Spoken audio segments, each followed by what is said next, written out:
오늘의 사연입니다. 오늘은 한 70대의 사랑이 쉽지 않았던 가슴 아픈 이야기를 들려드립니다. 늦가을에 햇살이 지붕을 스치며 지나갔습니다.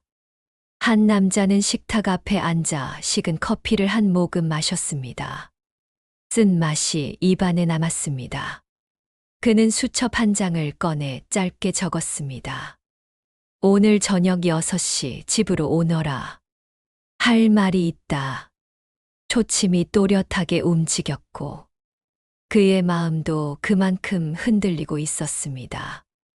오늘은 오래 미뤄둔 말을 해야 했습니다.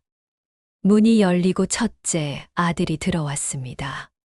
검은 점퍼 차림, 단정한 얼굴. 뒤이어 둘째, 그리고 막내가 들어섰습니다. 방 안에는 따뜻한 전기장판 열이 조용히 퍼지고 있었습니다. 그 남자는 잠시 숨을 고른 뒤 말을 꺼냈습니다. 그래, 다들 왔구나. 오늘은 내 얘기를 좀 해야겠다. 첫째가 물었습니다. 아버지, 건강에 무슨 문제라도 있으세요? 괜찮다. 문제는 없단다. 그는 눈을 내리깔았습니다. 혼자 밥 먹는 일이 점점 힘들다. 복지관에서 알게 된 분과 함께 남은 시간을 살고 싶다. 그 말이 공기 속에서 멈췄습니다. 둘째가 묻습니다. 그 말씀이 재혼이십니까? 그는 천천히 고개를 끄덕였습니다. 그렇다. 막내가 조심스레 말을 이었습니다. 아버지, 너무 갑작스러워요. 갑자기만은 아니란다. 그의 목소리는 낮고 단단했습니다. 너희 어머니 떠난 지 15해다. 아침엔 혼자 말하고 저녁엔 혼자 웃고 밤엔 혼자 잠들었다. 사람이 오래 혼자 있으면 마음이 굳는다. 나는 더 굳기 전에 누군가와 다시 말하고 싶다. 첫째가 숨을 고르고 말했습니다. 아버지 뜻은 이해합니다. 하지만 세상 눈이 있고 절차가 필요합니다. 그는 미소를 띠며 고개를 들었습니다. 절차라 그 말 앞에서 마음이 너무 쉽게 작아진다. 둘째가 말을 보탰습니다. 요즘 기사를 보세요. 고령자 재혼 후 재산 분쟁이 많아요. 그는 조용히 커피잔을 내려놓았습니다. 내가 말한 건 사람인데 너희가 먼저 말하는 건 돈이구나. 세 아들은 아무 말이 없었습니다. 막내가 조심스레 입을 열었습니다. 우린 그저 아버지가 다치지 않을까 걱정돼요. 그분이 어떤 분인지 우리가 만나봐도 될까요? 그는 고개를 끄덕였습니다. 그분 이름은 순자 씨다. 새벽엔 시장을 다니고 낮엔 반찬 가게를 돕고 저녁이면 복지관에서 봉사한다. 내 이야기를 들어주고 차 한 잔을 건네며 조용히 웃는 사람이다. 거실엔 시계 소리만 남았습니다. 첫째가 천천히 말을 꺼냈습니다. 사람의 진심을 믿는 건 좋습니다. 그래도 제도는 있어야 합니다. 혹시라도 아버지께서 재산을. 그는 말을 자르며 단호히 말했습니다. 재산이 문제라면 나는 재산을 비켜가겠다. 세 아들이 동시에 고개를 들었습니다. 나를 의심하는 마음이 돈과 닿아 있다면 내가 먼저 그 돈에서 물러나겠다. 그럼 남는 건 내 마음뿐이다. 그 마음을 보고 반대하겠다면 그때의 반대는 내가 견디마. 둘째가 급히 말했습니다. 아버지, 그건 감정적인 선택이에요. 집을 정리하신단 말씀이십니까? 그는 대답하지 않았습니다. 대신 창밖을 가리켰습니다. 바람에 낙엽이 흩날리고 있었습니다. 나무는 잎을 내려놓고 겨울을 맞는다. 나도 이제 내려놓을 때가 된 것 같구나. 막내가 자리에서 일어났다. 다시 앉았습니다. 아버지, 너무 서두르지 마세요. 우리가 만나보고 천천히 얘기해요. 그는 미소를 지으며 고개를 끄덕였습니다. 그래. 만나보자. 하지만 내 마음이 가벼워졌다는 것만은 분명히 해두마. 외로움은 묵혀둘수록 쓰다. 그 말이 끝나자 거실은 긴 침묵으로 덮였습니다. 그 침묵은 싸움이 아니라 조금 늦게 시작된 이해의 첫걸음이었습니다. 밤새 비가 내렸습니다. 그 남자는 부엌 창문에 맺힌 물방울을 닦아냈습니다. 창문 너머로 비의 줄기가 천천히 내려앉고 있었죠. 그는 생각했습니다. 오늘은 설득이 아니라 설명을 해야겠다. 아침부터 그는 셔츠를 다렸습니다. 흰색 와이셔츠에 낡은 재킷을 걸치고 머리를 정돈했습니다. 거울 속 얼굴엔 깊은 주름이 있었지만 그 주름 속엔 희미한 기대가 숨어 있었습니다. 저녁이 되자 도심의 카페 한쪽 테이블에 네 사람이 앉았습니다. 그 남자, 세 아들, 그리고 그녀. 테이블 위엔 따뜻한 차, 네 잔이 김을 올리고 있었습니다. 첫째 아들이 입을 열었습니다. 아버지, 저희는 오늘 그분을 뵙고 싶었습니다. 그동안은 반대만 했지만 직접 보고 말씀을 들어야 할 것 같아서요. 그녀는 미소를 지으며 고개를 끄덕였습니다. 와 주셔서 고맙습니다. 어르신께서 자주 저에게 이런 말씀을 하셨어요.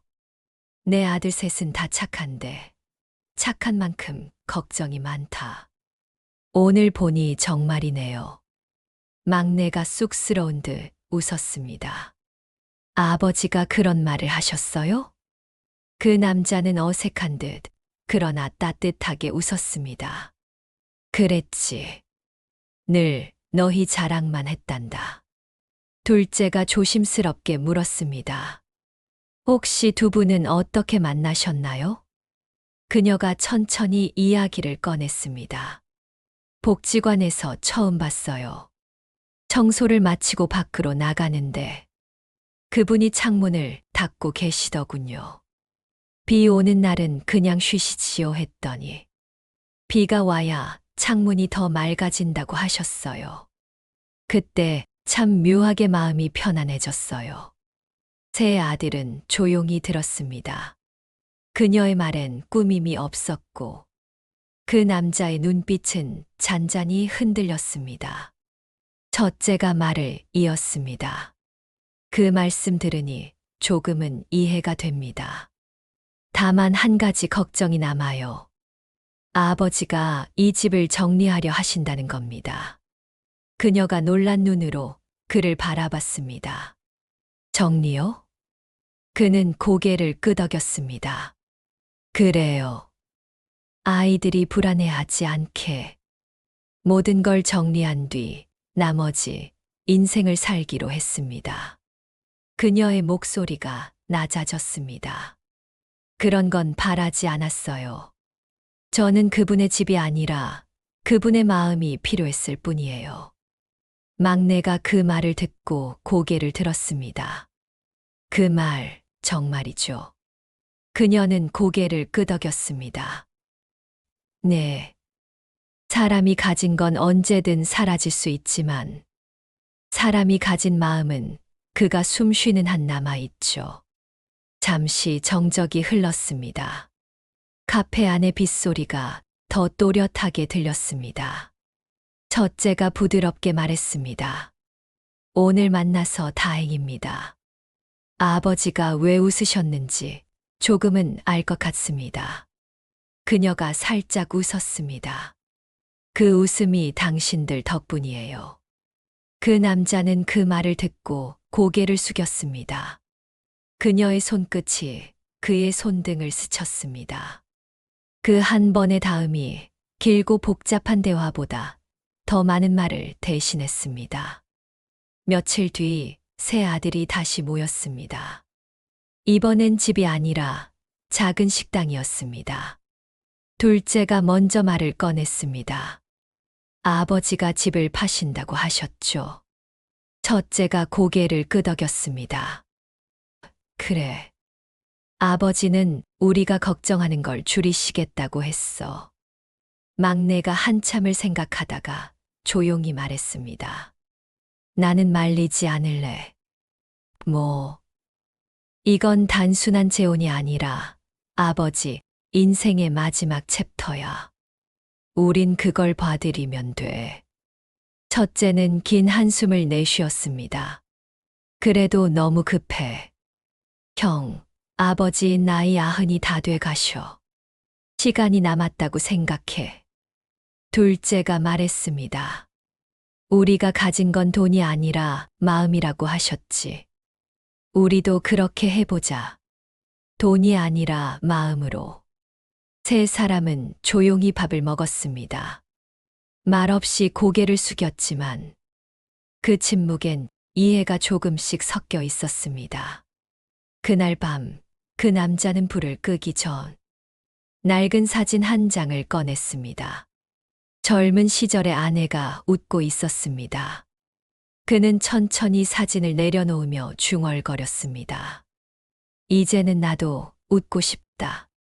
그 말은 이불 위에 떨어져 오랫동안 공기 속에 머물렀습니다. 이튿날 아침 복지관 앞 그녀가 장바구니를 들고 나왔습니다. 그 남자가 다가가며 말했습니다. 오늘은 내가 들지. 괜찮아요. 익숙해요. 그래도 오늘은 내가 해야겠소. 내가 해야 편해질 것 같아서. 그녀는 잠시 그를 바라보다가 미소를 지었습니다. 그럼 같이 갑시다. 두 사람은 천천히 걸었습니다.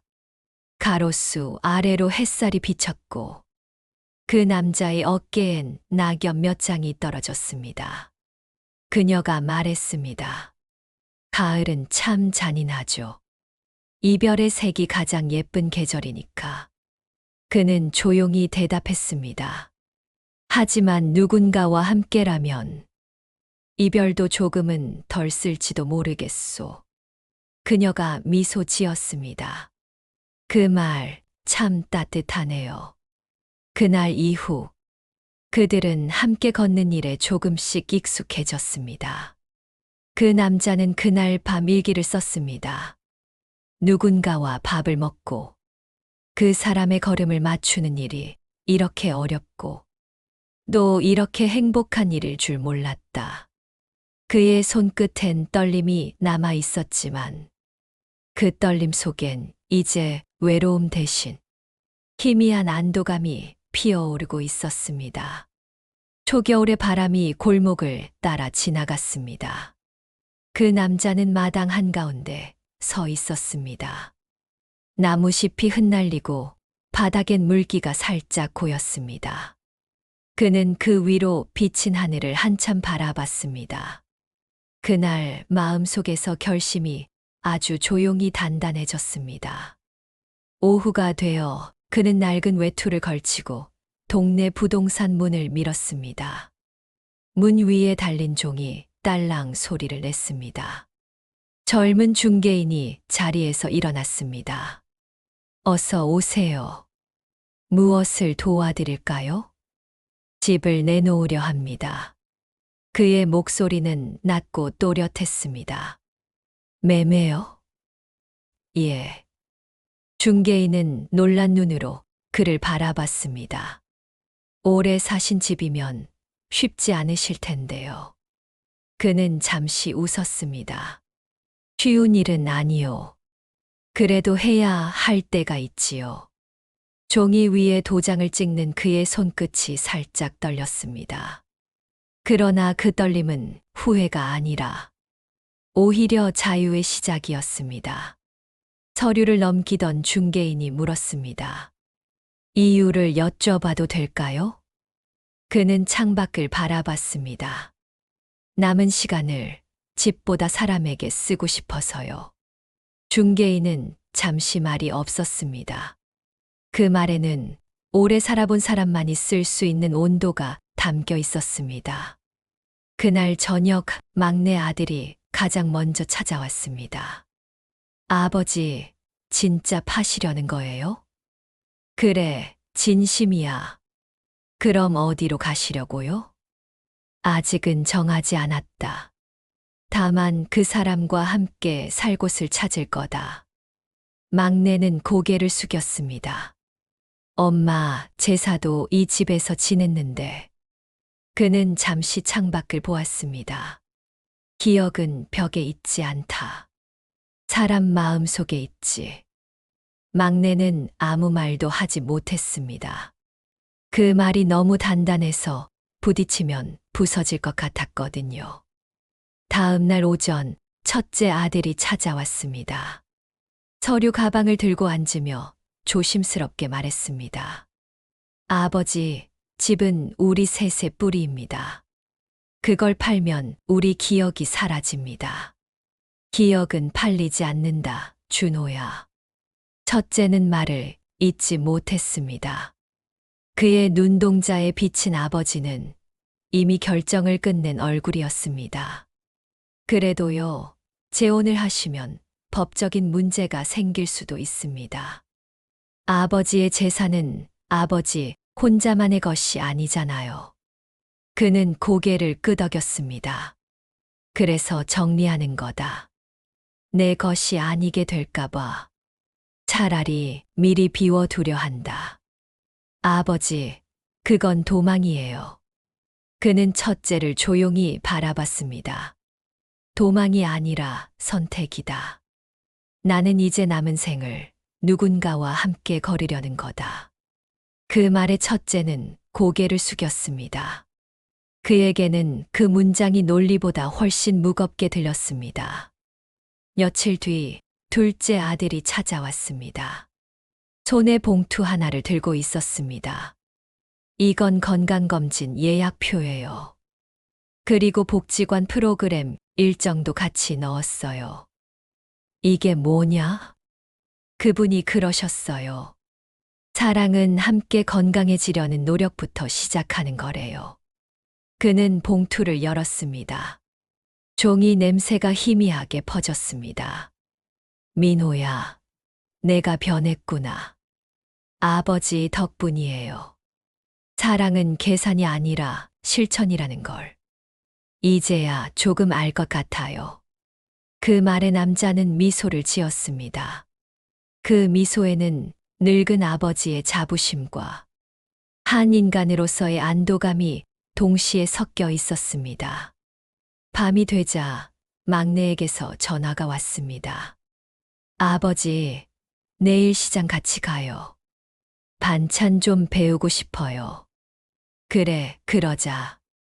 아버지 형들이 뭐라 해도 저는 아버지 편이에요. 우리가 늦게 이해해도 너무 서운해하지 마세요. 기다리지. 평생이 남은 것도 아닌데. 하루쯤, 한 달쯤 더 기다리지 못하겠니?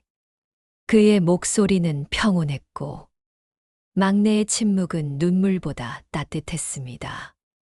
며칠 뒤 부동산 계약이 마무리되었습니다. 젊은 중개인이 계약서를 건네며 물었습니다. 정말 괜찮으시겠어요? 괜찮소. 집은 떠나도 마음은 남는 법이니까.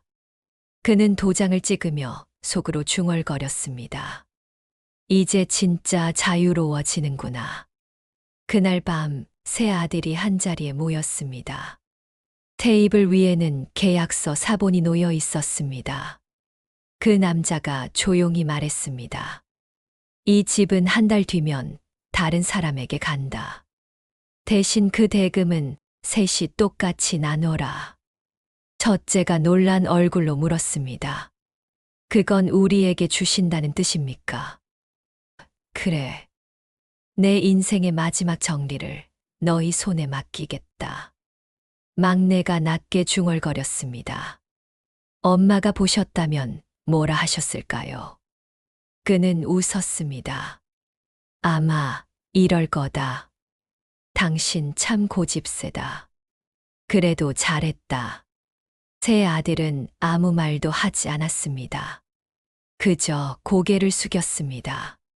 그 순간 방 안은 눈물이 아니라 묘한 평화로 채워졌습니다. 밤늦게 그는 혼자 남았습니다. 스탠드 불빛이 책상 위를 비추고 있었습니다. 그는 서랍에서 오래된 사진 몇 장을 꺼냈습니다. 젊은 날의 아내, 어린 아들들, 그리고 낡은 집의 마당. 그는 사진을 한 장 한 장 넘기며 조용히 속삭였습니다. 잘했다. 늦었지만 결국 여기까지 왔구나. 시계가 2번 울렸습니다. 그는 창문을 닫았습니다. 차가운 공기 속에 잔잔한 미소가 피어올랐습니다. 그리고 그 미소는 조용히 다음 장을 준비하고 있었습니다. 첫눈이 내리던 아침이었습니다. 그 남자는 새로 얻은 집의 창가에 서 있었습니다. 창문을 열자 찬바람과 함께 고요한 흰빛이 밀려들었습니다. 그는 손끝으로 창틀을 쓰다듬으며 속삭였습니다. 이제야 겨울이 제대로 오는구나. 새 집은 작고 단정했습니다. 햇살이 오후마다 바닥을 덮었고 테이블 위엔 나란히 놓인 2개의 컵이 있었습니다.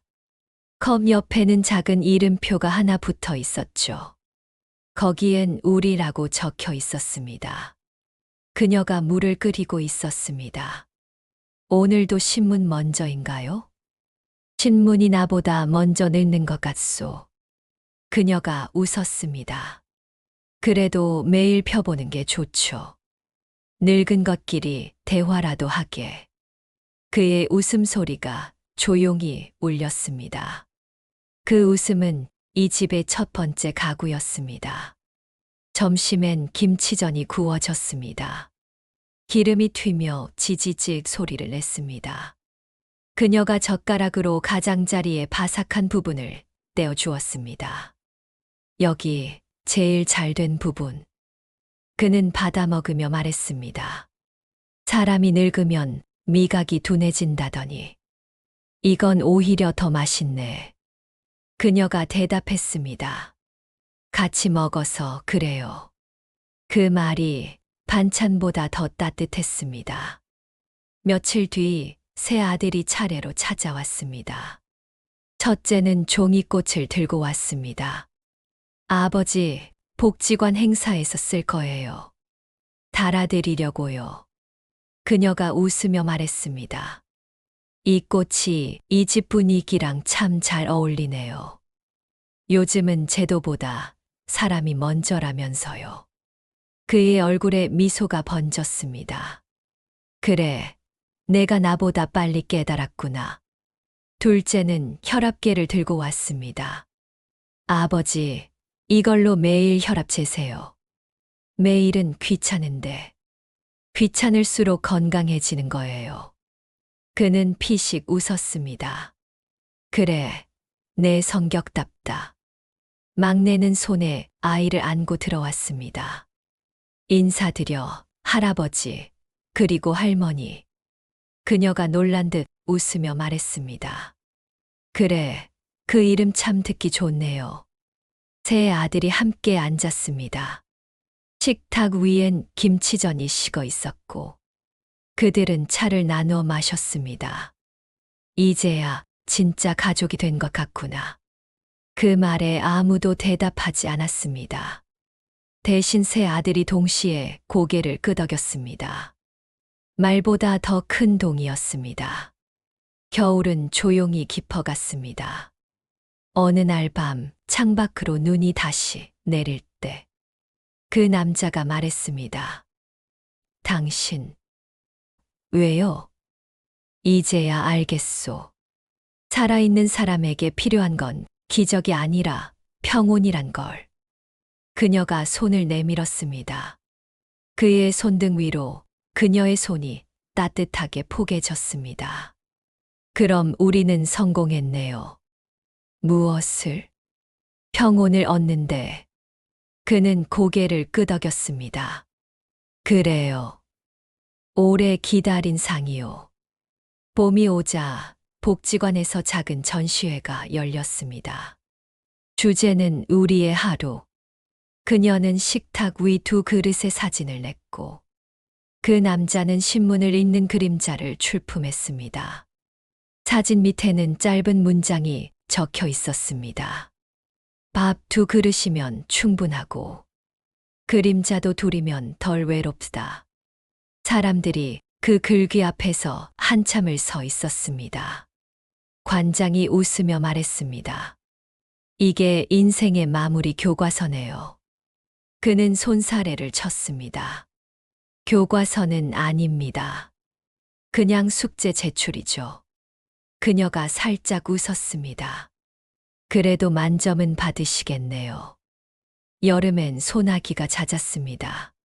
하루는 식탁 위에 편지 3통이 놓여 있었습니다. 봉투엔 이름이 적혀 있었습니다. 첫째, 둘째, 막내. 그녀가 물었습니다.